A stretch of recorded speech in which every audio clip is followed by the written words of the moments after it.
YouTube, hey guys, this is a video I want to show to you to basically stop the meta. A lot of people right now online, especially in the Madden Classics and MUT, has been using a lot of gun bunch tight end out of the Oakland playbook and other playbooks out there. And it's a very hard play to stop, which is the play action boot over. Now, I actually went in the lab and I was trying to test out different types of defenses to go ahead and stop this. And I found a defense that actually will go ahead and will shut down the play action boot over, and will shut down some of the counters that a lot of people like to use online. It's going to basically go ahead and give you a situation where your opponent is not going to get the type of reads and reactions that he gets from the defense typically, because he's going to have players are going to be in position to make plays and actually shut this particular so this is a defense that you can find in the 46 in particular, and it's actually the dime defense, and it's the dime normal defense setup.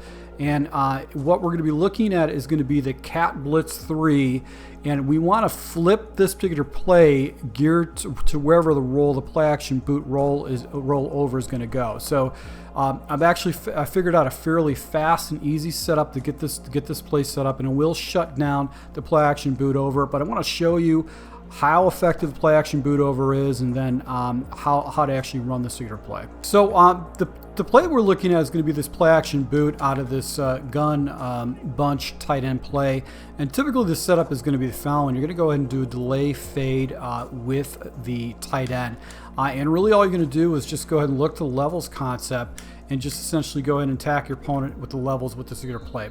Now, with my coaching setups, first and foremost, I'm going to have my auto alignment base aligned. And I always like to play the ball. Cornerback matchups you can do overall if you want to. And then you don't really have to worry about these option defenses at all. Now, my zone flats, basically my flat defenders, I'm actually going to put these guys out pretty far out. I'm going to put them at 25. And the curl flats, we're going to actually put them a little bit closer to the field, between 10 and 5 yards. Let's just do 10 yards. And then the zone drops, your hooks, you want to put these at 5 right there. So this is going to be our defensive setup, and then I'm going to go ahead and show you how to go ahead and use the splits correctly. Once again, you want to have the blitz going to the side, the weak side of the formation, which is essentially where it's going to be the tight end.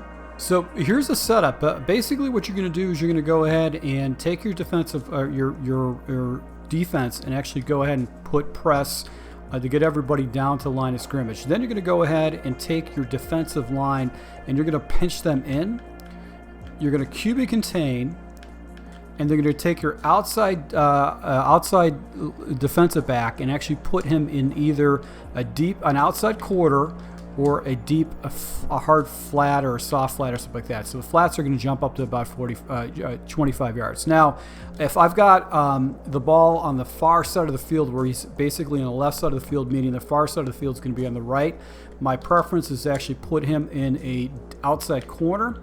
And then the other adjustment too, this actually builds off of the other schemes that typically people like to do, is I'm going to take this left of screen defensive back and I'm going to put him into a hard flat or into a deep quarter to take away some reads. So if I'm on the right side of the screen, I'm going to go ahead and the far side's on the left. I'm going to put this guy into a quarter. If he's on the short side of the field, I'm going to put him in a half over here. So this is the play that we're going to be looking at right here, and obviously what's going to happen is that your opponent essentially is going to be watching these crossing routes right here, but what makes this play tick is what happens with the defensive end and how he dumbs out the offensive line. I want you to watch this, what happens with this guy right here, which is Myles Garrett. So if you got an elite rusher, you want to put him on the left end position, and what happens is, see how the offensive line, because he's in a contain, they don't engage him. And because this defensive back comes down and actually comes down to the tight end, that stops that release play right away. And then this guy actually comes further out. So most people that do this play action boot, they'll slide the quarterback out, and what happens is that if you got yourself an elite pass rusher, he's going to trail perfectly with that quarterback and catch him in the backfield for an easy blitz. Now, This is just not it. You know, sometimes you're going to get people that are going to be able to go ahead and move around this offensive line, but I want to show you basically everything else that's going on with this particular play. First and foremost, most people are not looking to throw this pass early. They're trying to go ahead and get rid of that pass fairly quick. But I want to show you something. This defensive end right here that's playing this spot route, he's actually coming up and he's covering up this route. And then we've got this guy right here that's sliding across the formation and carrying with this route. So he's going to take him right down to the sideline and take away that read. Now, on top of it, I want to show you, you've got this defensive back that's falling back into coverage, and he's playing the sideline. He's looking for something crossing over the middle, and this is the only route essentially that's going to be going over the middle that's going to be wide open. But most people are looking to the sideline for this particular play, and they're actually looking for the next level to go and pop this play right over the top. So I want to show you what you would do basically to shut this play down. Now, your responsibility is to user this defensive back right here. Now, what's cool about this too is that basically if he decides to run the ball with an inside zone, you're going to be in a run fit that you can go and attack that run fit. So you're going to be stacked over the defensive end. Unless he does some kind of a counter, you're going to be able to come down and clean up any kind of run. So that's going to take away run responsibility. And your responsibility is first to go ahead and check to see if this wide receiver right here, which is going to be Austin, you're going to see if he drags. Now, if he drags, basically what you're going to do is you're going to go ahead and pick up this guy right here, which is going to be Adams, and you're going to carry him through until you get to the numbers. Once you get to the numbers, then you can start biting back down again or over the top if you feel like he's going to be able to hit you over the top. But this is going to do a very good job shutting this down, and he's also going to have to deal with this pass rush that can get him. So what I'm going to do is I'm going to try to simulate this a little bit for you, and I'm going to go ahead and man up this guy in Adams to show you the setup, and then we're going to go watch this play once again in action. So right here, you can see I'm pretty much locked up. There's really nowhere for the CP to use, and when you have a really elite pass rusher like Myles Garrett, it just shuts this play down completely. So once again, I'm actually trying to keep this guy in the box. I try to roll out a little bit. I can throw this, but this guy's coming down into a flat to play that. He's actually going ahead and he's gonna chase this wide receiver right here, but I want to show you this. He's actually going to be playing the sideline, so if that ball gets thrown into that area, this defensive back is going to be there. And then over the top, obviously, you've got this area that most people aren't going to be looking to. They're going to be looking to the fast percentage passes. They're going to look to the flat first, see if that's covered up, and then they're going to look to this guy right here, and then finally they're going to go ahead and look to the check and release. And by that time, because your corner is actually playing on this guy, you're going to have pressure coming in with the contain. So once again, same type of a look. And you see that pressure is just going to mess everything up. You're going to get sacks against the CPU. Now, what if he doesn't get any kind of pressure? You got the release, but even then, some of the times those guys are going to be in the area to go and play that release away. So because of this contain blitz, it just forces me. I can't go to the outside because I've got a good good defensive end that's actually going to take it away. So if I pull back and I try to go ahead and do the release with the tight end, once again, if that release goes out, I still got a spot defender right over here that's going to be in position to go ahead and take away that play. And I just want to share with you basically, because I'm using this guy, I can anticipate this route a little bit better than a CPU on a man assignment. But even if he throws, he could be throwing right into this defensive back right here, is going to be playing the sideline, but playing a deep quarter for us. So that's going to take that away. And once again, that flat route is just dead. This guy trails that flat route perfectly. So unless he completely breaks to the outside of the corner and actually gets past this edge blitzer, this play is going to essentially get shut down. Now, a lot of players, what they'll do is they're going to use a complement play, which will be like curl flat corner, to attack your opponent on the opposite side. So if they try to defend the roll, they're going to attack you on the opposite side and catch you off guard. But the great thing about this defense is it will essentially go ahead and stop that stuff and actually put your opponent in an awkward situation. So once again, we're going to do the same setup. We're going to go ahead and take this guy and put him in outside corner.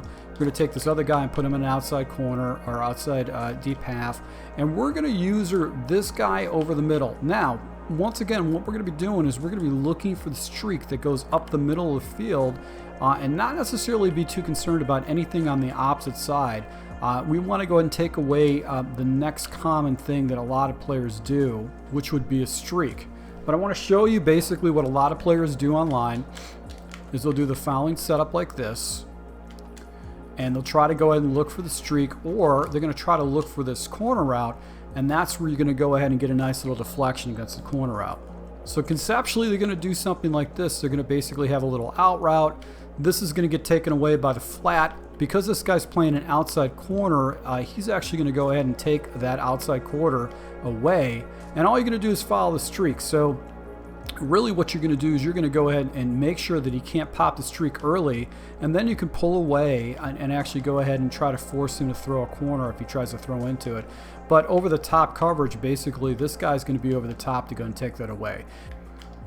We're going to streak this guy up.